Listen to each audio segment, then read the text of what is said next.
This video is about Saint Benedict's Monastery here in Corte, Carmen, Cebu. And you can notice there's Ora Labora, pray and work. So that's the slogan here in Saint Benedict's Monastery. Otherwise they call this one place is Manaoag, you know. So let's go inside and we will show you what's around.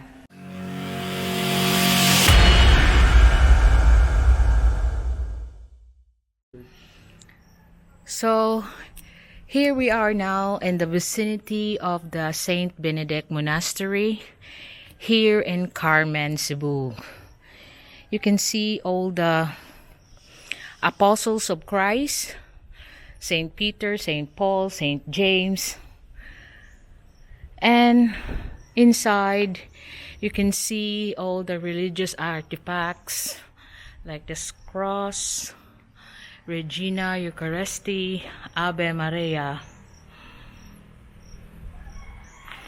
There's the image of the Blessed Mother, and of course beside is Saint Benedict and Saint Scholastica. So you can see the religious symbols here. Ora pro nobis semper. Et verbum caro factum est. The beginning and the end. Ora pro nobis semper.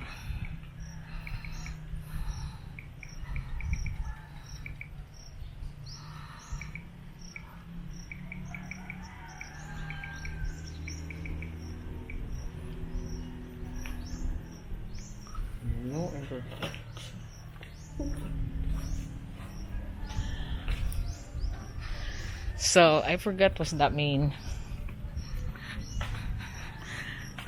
So this monastery is located on the hills of Manaoag, in Corte, Barangay Corte, Carmen. Manaoag. Manaoag.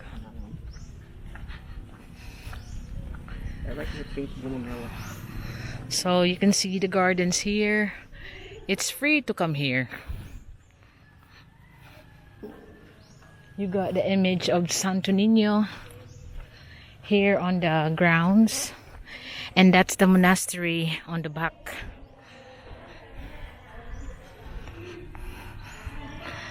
So this is the chapel, and you can see the beauty of the mountains from here. You got young people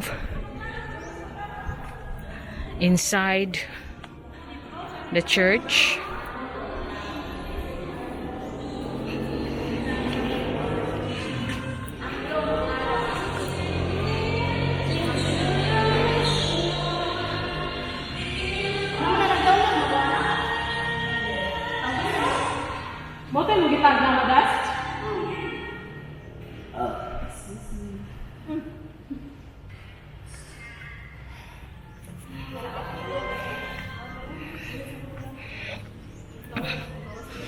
And outside you see the candles for lighting of your penitentials and show your devotion to the saints around here.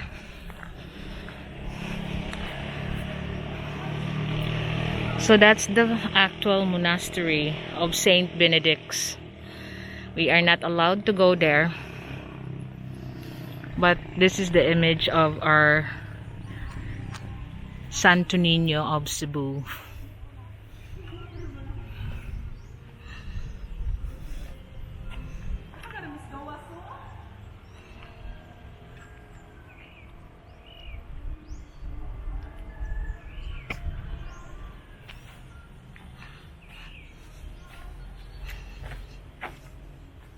You can actually go in closer. Let me check.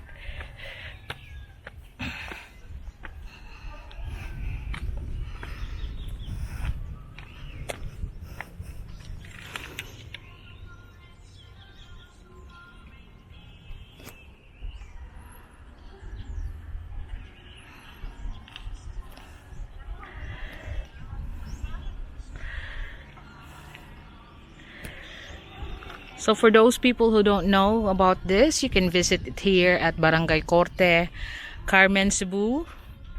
They also have on the other side their Station of the Cross that they are preparing now because Lenten season is coming next week, a couple weeks time.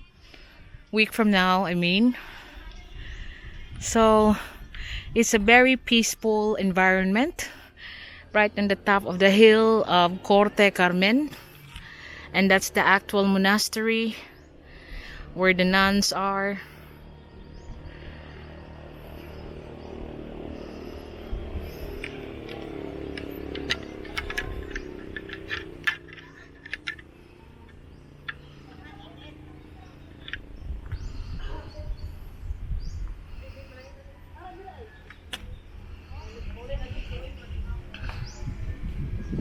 So they also have a chapel. Well, it shows Our Lady of Manaoag. So whoever is your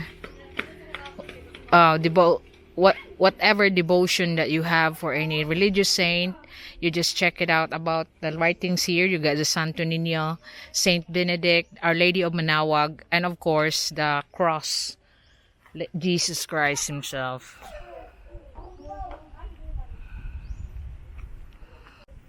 So we are actually here in the vicinity of the Our Lady of Manaoag there on the side. Let's have a look there. And this monastery, Saint Benedict Monastery, are run by monks.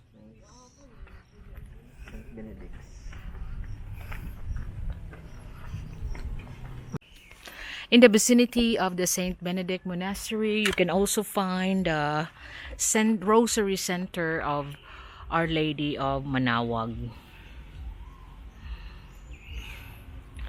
So inside here is Our Lady of Manaoag Rosary Center.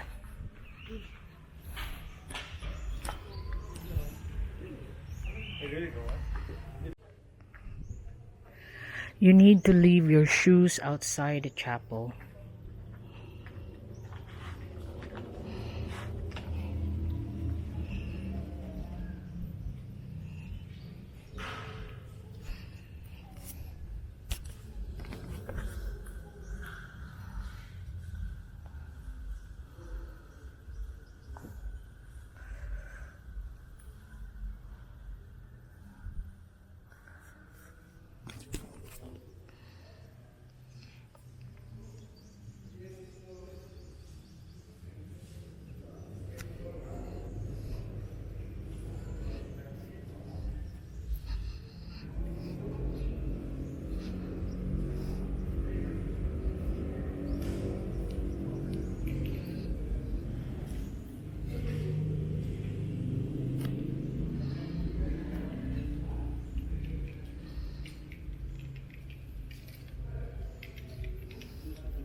The mystery of light.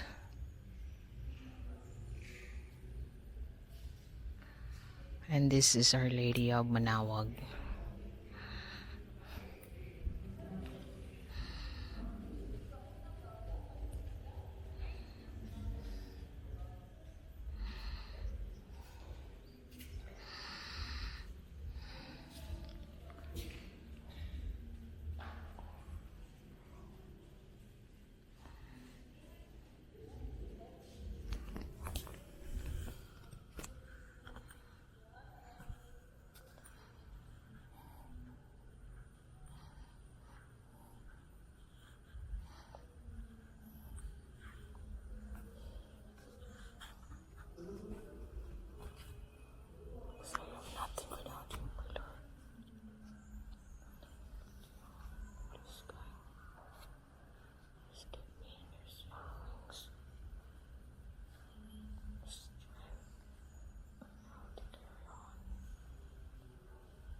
So these are the vicinity around the monastery, and it's free to come here.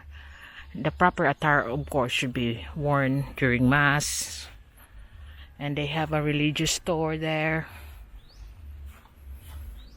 And they have ample of parking space, so you can have it as a day out for the family if you're Catholics, or even if you're not Catholics. It's just a nice place to visit, the Monastery of Saint Benedict here in Corte, Carmen, Cebu.